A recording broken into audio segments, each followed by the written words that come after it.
It is so easy for you to damage your hair on a daily basis, but at the same time, with just a little bit of effort, you can significantly reduce the damage and get healthier and stronger hair. So I'm gonna make this video very easy for you to understand and follow along. Let's start off with washing your hair. If you wash your hair every day, you will strip away all the natural moisture from your hair and make it dry. And dry hair does not look good, but more importantly, dry hair will break very easily. I just had that experience a couple of minutes back. I was combing my hair and I could hear snaps coming from my hair, and each snap was like a stab to my chest. So a good rule of thumb is to wash your hair once every 3 days, or it can even be more than that if you want to. You can also buy a shower cap and use it on the days when you're not washing your hair, because you don't want to accidentally get your hair wet. Also, your bathroom actually contains a lot of moisture, especially if you use hot water. And this moisture will stick to your hair and make it damp. So a shower cap can be a great investment. Now, when you are washing your hair, there are 3 things to keep in mind. And the third one is the most important. First, use a shampoo that doesn't contain parabens or sulfates, because that shit is gonna destroy your hair. Second, always make it a habit to apply a conditioner after you wash your hair. A conditioner will restore some of that moisture back into your hair. And the third and the most important one is to stop showering with tap water. So tap water is often hard water, which is water that contains minerals like calcium, copper, and magnesium. And when you wash your hair with hard water, these minerals can build up on your hair, leading to dryness, frizziness, and even scalp problems like dandruff. So it's a good idea to use bottled water, specifically distilled water or purified water for your hair. But a more cheaper and a more convenient solution is to use a shower filter. That way, you can just install it once and then forget about it. Once you start implementing these things, you will see a difference, but you're only halfway there. We still need to talk about what you're gonna do after you wash your hair.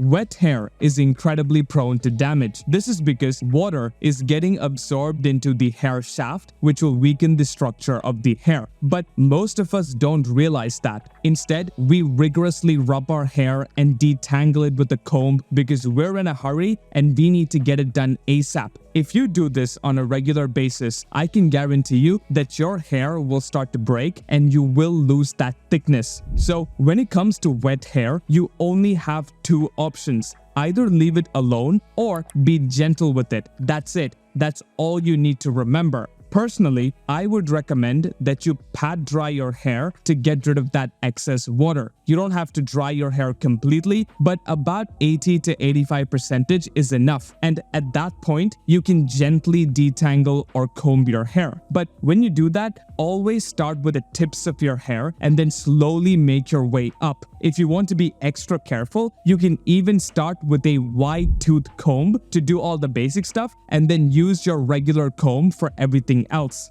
Speaking of combs, let me ask you a simple question. How often do you clean your comb? So I recently saw one of my friends' comb and I thought to myself, I would rather dip my head in a sewer than comb my hair with that abomination. That comb was filled with dirt and hair and dandruff. Like, why the F would you comb your hair with something like that? Every time you comb your hair with something like that, you are reapplying the dirt, the bacteria, and the dandruff back into your hair. It's like you just washed your clothes and then immediately you put it in the mud. It's so stupid. So I told my friend to clean his comb, and that's when he realized that his comb was dirty. And that's when I realized that I should probably check my comb as well. And guess what? My comb was dirty as well. So I want you to take a look at your comb, and if it's dirty, clean it. You can use soapy water and some kind of a brush, even a toothbrush, to clean your comb. And also, put a reminder on your phone to clean your comb at least once or twice a month. Just do it.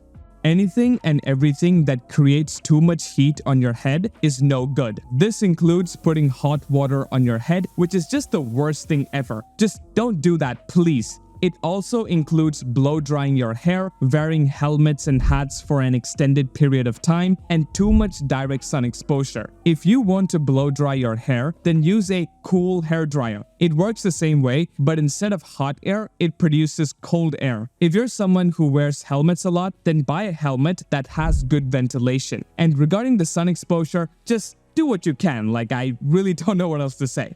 So, no matter how hard you try, you cannot protect your hair all the time. And honestly, you shouldn't even try to do that because it's just a waste of time and your life is gonna be way too restrictive. That's where a hair mask can help you out. A hair mask will repair some of the wear and tear that your hair goes through on a daily basis. And not only that, but if you go on YouTube, you can find a hair mask that will be specific to a problem that you are facing. So if you have dry hair, you can find a hair mask for that. If you have dandruff, you can find a mask for that. So I want you to go on YouTube, or you can go to a salon if you prefer that, and use a hair mask at least once or twice a month. And guys, this is not a girl's thing, okay? There's no need to feel weird about it because it will help your hair. And everybody is better off with a head full of great hair. Now, if you're someone who doesn't have a head full of great hair, or if you're someone who's experiencing hair loss and balding, then first of all, I want you to implement all the things that I mentioned in this video. All of them, okay? Because these things don't require a lot of effort. Along with this, I want you to watch this video next, which will quickly recap this current video that you're watching, and it will also give you all the necessary tools to regrow your hair. So if that sounds interesting, then you should click on this video right now.